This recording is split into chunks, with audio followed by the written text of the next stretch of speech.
Halo semua, Assalamualaikum warahmatullahi wabarakatuh. Seperti janji saya kemarin bahwa hari ini saya akan bahas soal FR Senin tanggal 24 Juli ya, yang jadwalnya digantikan sebelumnya Sabtu tapi error, makanya ujiannya pada hari Senin. Ini terkait dengan literasi dan numerasi teman-teman. Tapi sebelum lanjut, saya mohon bantuan teman-teman untuk klik subscribe, like, dan bantu share ke sosial media teman-teman biar lebih bermanfaat lagi ya teman-teman. Baik, untuk soal profesional, silakan teman-teman buka di video-video saya. Ada banyak soal profesional di sana yang bisa teman-teman lihat, dan perlu juga diketahui bahwa soal seleksi akademik PPG Daljab 2023 ini sangat mirip dengan soal seleksi P3K tahun 2021. Bisa disimak di channel saya di Para Guru, bisa dibuka atau ada link di bawah, silakan teman-teman lihat di sana. FR untuk guru profesional yang sempat saya buat, ada IPS, ada PGSD banyak ya kemarin, ada bahasa Inggris, bahasa Indonesia. Jadi silahkan buka di channel Para Guru atau di link deskripsi saya untuk profesional ya. Kemudian selanjutnya kita masuk ke pembahasan kita, yaitu FR literasi dan numerasi. Saya sekarang banyak-banyak bahas literasi dan numerasi karena video saya baru 2 yang membahas literasi dan numerasi. Takutnya itu tidak cukup untuk persiapan teman-teman bagi yang belum ujian atau yang belum punya jadwal sampai hari ini. Jadi usahakan belajar ya, jangan nanti besok mau ujian baru belajar lagi teman-teman. Bisa kewalahan nanti, tidak tahu mana yang harus diselesaikan dulu atau dipelajari terlebih dahulu karena diburu oleh waktu, seperti itu. Baik, kita lihat soalnya. Nah, di kesempatan ini kita akan bahas literasinya itu yang berkaitan dengan pilihan ganda ya. Jadi di literasi itu menurut FR yang lalu bahwa dia tidak hanya pilihan ganda, tapi ada setuju tidak setuju, benar salahnya pernyataan, kemudian mengisi esai sedikit ya. Jadi ini sekarang kita lagi di pilihan ganda, dan sebentar kita akan lanjut lagi untuk pilihan ganda kompleks. Nanti saya jelaskan apa itu pilihan ganda kompleks. Baik, ini ada bacaan tentang bekantan monyet berhidung merah ya teman-teman. Bacalah soal berikut. Sebenarnya ini tidak usah dibaca ya, kalau teman-teman sudah nonton 2 video saya yang membahas literasi dan numerasi, tidak perlu dibaca ini ya. Kita langsung ke sini saja ya. Jadi saya persingkat saja, kita langsung ke sini. Ciri utama yang membuat monyet dan bekantan berbeda berdasarkan bacaan tersebut adalah: A. Ukuran tubuh yang dimiliki oleh bekantan betina. B. Hidung panjang dan besar pada spesies jantan. C. Makanan yang biasa dimakan sehari-hari. D. Tempat tinggal bekantan yang ada di pedalaman. Oke, ini soalnya sebenarnya kurang bagus ya. Padahal ini soal AKM asli loh, teman-teman, yang saya kutip ya. Nah, lihat ciri utama yang membuat monyet, harusnya ada monyet dan bekantan, monyet betina dan jantan ya, bekantan betina dan jantan ya. Ini opsi-opsinya di sini ya, bukan monyet dan bekantan. Kita lihat bacaannya, coba kita cari perbedaan spesies antara betina dan jantan, bekantan betina dan bekantan jantan. Yang ditanyakan sebenarnya di sini adalah ciri utama monyet atau bekantan betina dan jantan ya. Itu sebenarnya maksudnya, karena opsinya seperti itu ya. Ukuran tubuh yang memiliki oleh bekantan betina berarti ada jantannya. Oke, kita lihat ciri utamanya. Kita langsung cari saja di bacaan ini ciri utama ya teman-teman. Cari kata ciri utama, ciri utama. Nah, kita ketemu di sini ciri utama di paragraf pertama.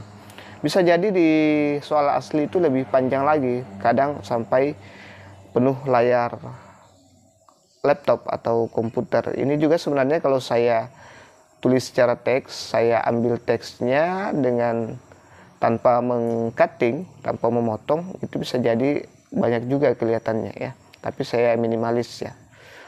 Nah, ini dia ciri utama yang membedakan bekantan dari monyet lainnya. Oh ya, memang monyet lainnya ya teman-teman. Nah, ciri utama yang membuat monyet dan bekantan berbeda ya. Jadi bagus ya, berarti cocok ya. Saya yang keliru teman-teman. Saya tidak baca soalnya sebelumnya. Ya maaf, ini buru-buru, langsung dibahas saja ya. Nah, ciri utama yang membedakan bekantan dari monyet lainnya. Jadi ada ciri utama ini hanya ditemukan pada bekantan spesies jantan. Jadi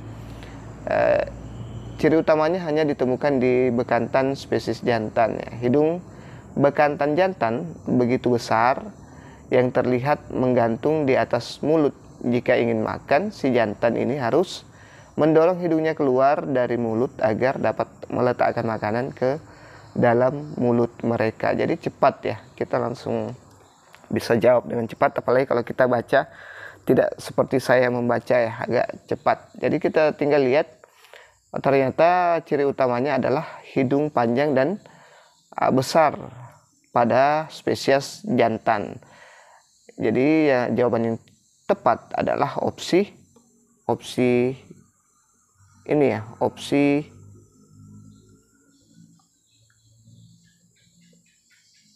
B ya. Hidung jantan dan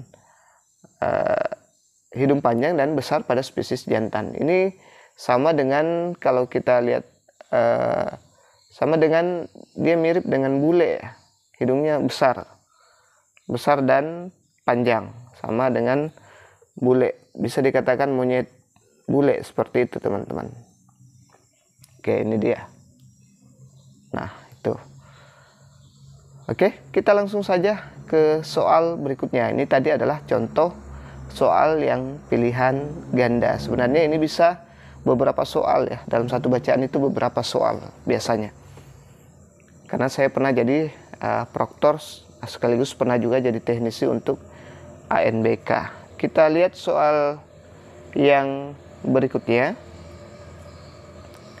Nah, ini ada soal yang bacalah bacaan berikut untuk menjawab soal 21 sampai 22. Jadi tidak perlu kita baca ya. Cuekin saja ini arahannya ya. Kita hanya perlu langsung ke soal lagi teman-teman, seperti ini. Pilihlah pernyataan yang sesuai dengan teks ya, dengan teks. Nah, ini ada teks, di sini diminta pernyataan yang sesuai. Ini adalah pilihan ganda kompleks ya, teman-teman. Kita bisa memilih opsi lebih dari satu. Kalau pilihan ganda biasa itu hanya satu opsi, sedangkan kalau pilihan ganda kompleks kita bisa memilih jawaban lebih dari satu. Nah, sekarang kita lihat, katanya kuda laut berkembang biak dengan cara bertelur. Nah, coba kita langsung ke bacaan. Jadi jangan ke bacaan langsung ya. Kita ke sini langsung, nanti di sini baru kita cari apakah benar ada pernyataan bahwa kuda laut berkembang biak dengan cara bertelur. Coba kita cari kata bertelur. Ya, seperti ini caranya ya. Kalau menjawab teman-teman, kita cari kata kunci dari soal. Bertelur. Ini ada telur ya. Di sini ada berkembang biak. Oke, sudah kita temukan. Kuda laut juga ternyata memiliki cara berkembang biak yang unik. Kita belum menemukan. Kuda laut betina meletakkan telur-telurnya ke dalam kantung yang terletak di perut kuda laut jantan. Kita kembali lagi ke sini. Kuda laut berkembang biak dengan cara bertelur. Benar ya. Jadi ini kita checklist ya teman-teman. Kita checklist seperti ini. Oke. Kalau di ANBK asli itu kita tinggal klik saja. Klik. Oke. Sudah. Selanjutnya, kuda laut memiliki kemampuan berenang yang buruk. Katanya kuda laut memiliki kemampuan berenang yang buruk. Apa iya ya? Kita lihat berenang. Kita cari kata berenang atau buruk ya. Bisa jadi berenang. Kita mulai dari atas lagi, berenang. Ada kata berenang ini. Ada buruk. Oke. Kuda laut ini buruk dalam berenang. Ia memiliki kecepatan berenang yang lambat.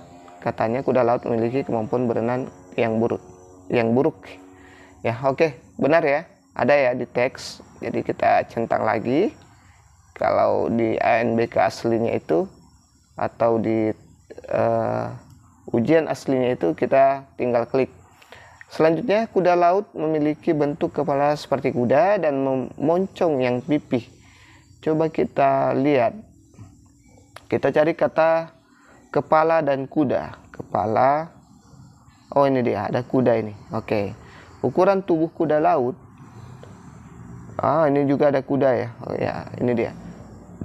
Kita lihat hewan laut yang memiliki kepala seperti kuda dan moncong yang panjang. Ini moncong yang pipih. Oke, jadi ini tidak perlu kita klik ya. Ini tidak benar, teman-teman. Yang ada adalah moncongnya panjang, bukan pipih ya. Oke, kita lanjut ke pernyataan selanjutnya. Semua kuda laut memiliki ukuran tubuh yang sama, yaitu sepanjang 35 cm. Kita cari coba kata 35 cm. Nah, ini dia. Ada 35 cm. Kita lihat. Ukuran tubuh kuda laut juga bervariasi, bisa mencapai sekitar 35 cm. Coba kita baca. Semua kuda laut memiliki ukuran tubuh yang sama, yaitu sepanjang 35 cm.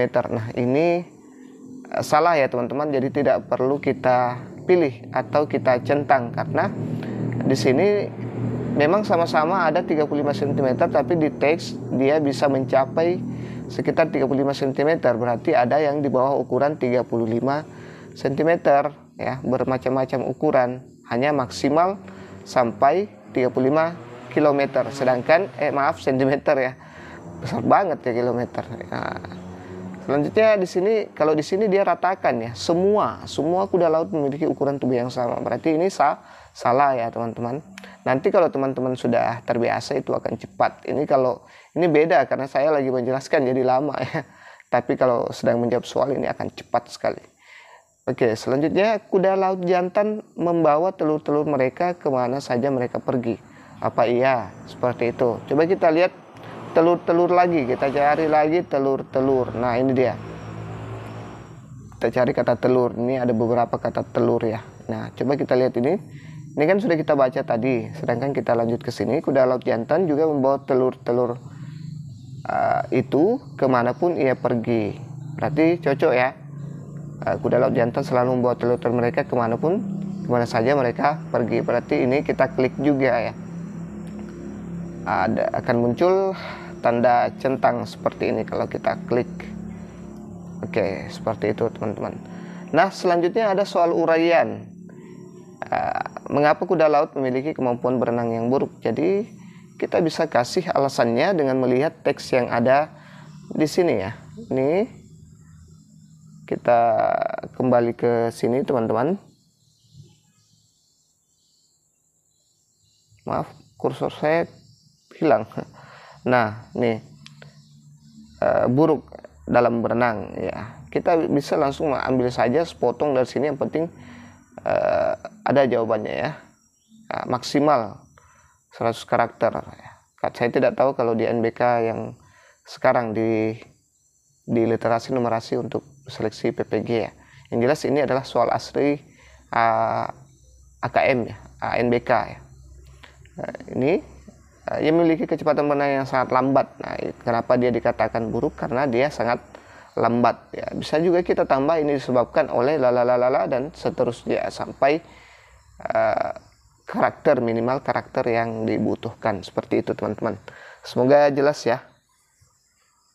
Oke, kita lanjut ke soal berikutnya. Nah, sekarang kita bahas tentang numerasi.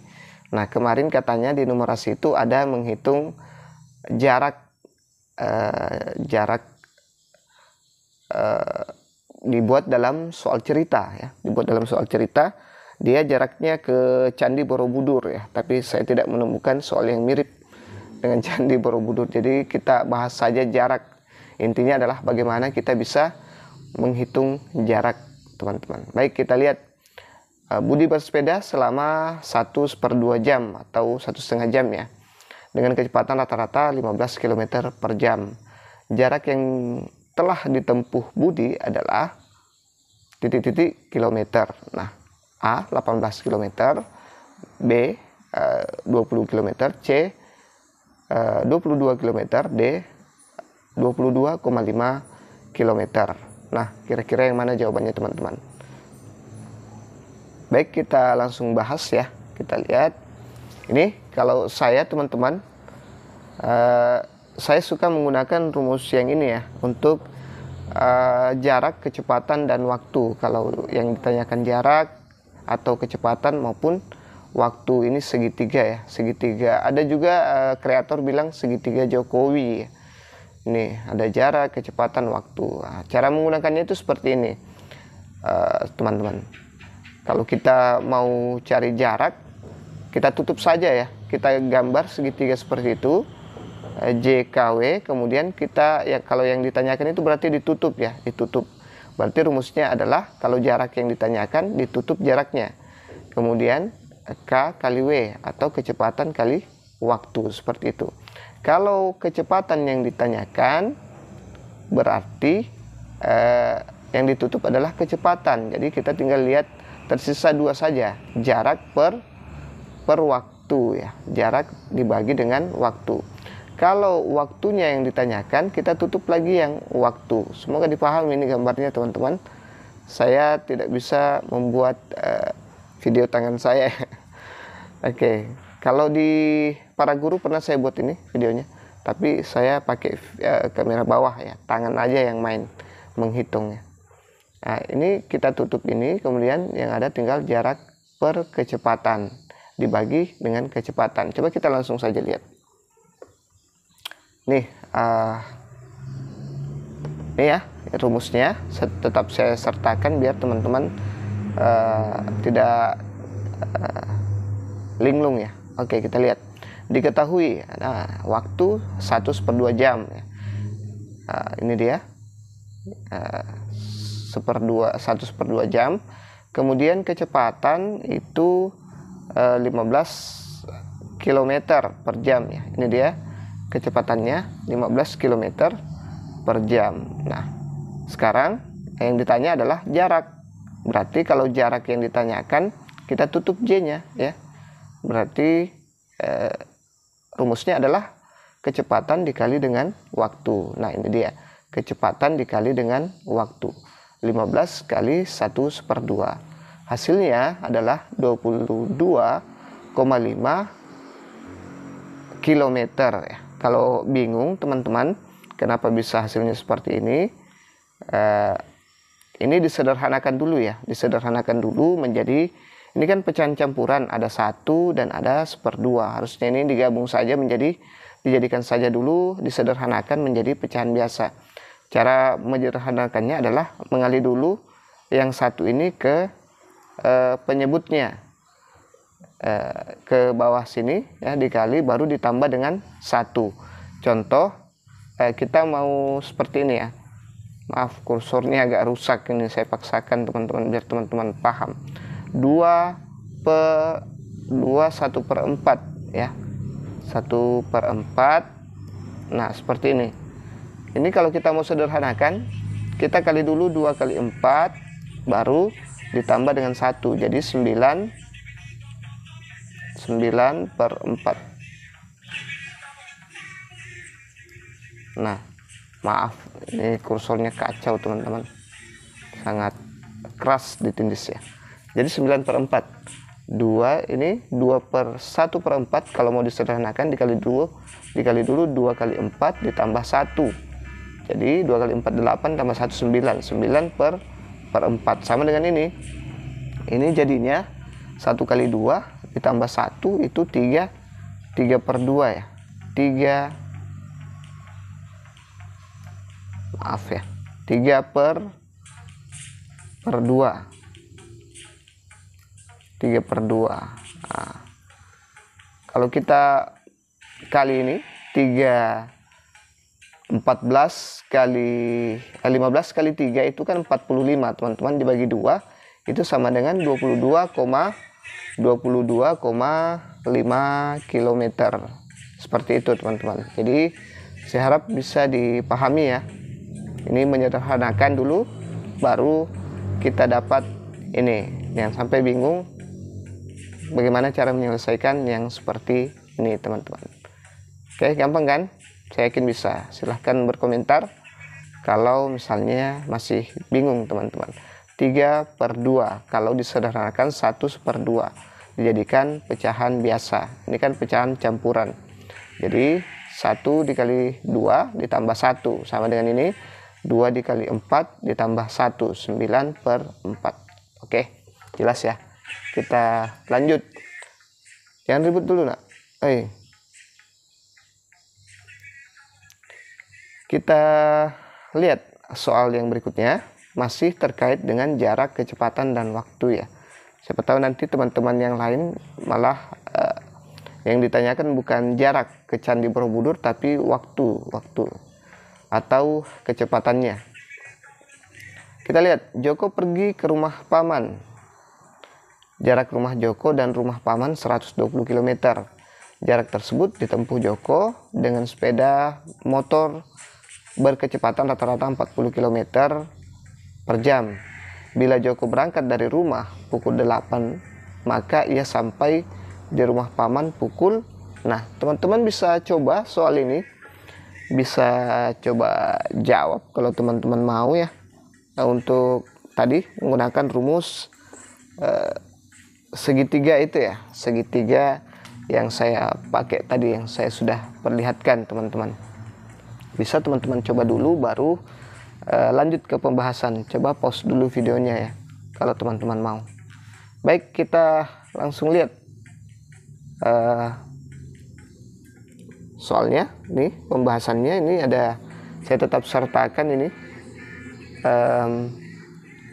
nih, biar teman-teman tidak bingung ya. Diketahui yang ditanyakan waktu ya, yang ditanyakan waktu, pukul berapa dia sampai. Nah, ini jarak 120 km, kecepatan 40 km per jam. Nah, ditanya waktu. Kalau kita tanya waktu berarti jarak per kecepatan ya. Jarak dibagi dengan kecepatan. Ini dia, kita tutup waktunya ya. Ini gambar tangannya teman-teman, bisa dipahami ya. Waktu sama dengan 120 dibagi dengan kecepatan. Kecepatannya kan 40 km. Nih, kecepatannya 40 km. Sedangkan jaraknya adalah 120 km. Jadi 120 dibagi 40 itu sama dengan 3 ya. Ya, berarti 3 jam ya. Nah, di sini kita selesaikan 8 ditambah jam 3 ini sama dengan jam 11. Berarti dia akan sampai pada pukul 11. Jadi yang benar adalah opsi B, teman-teman.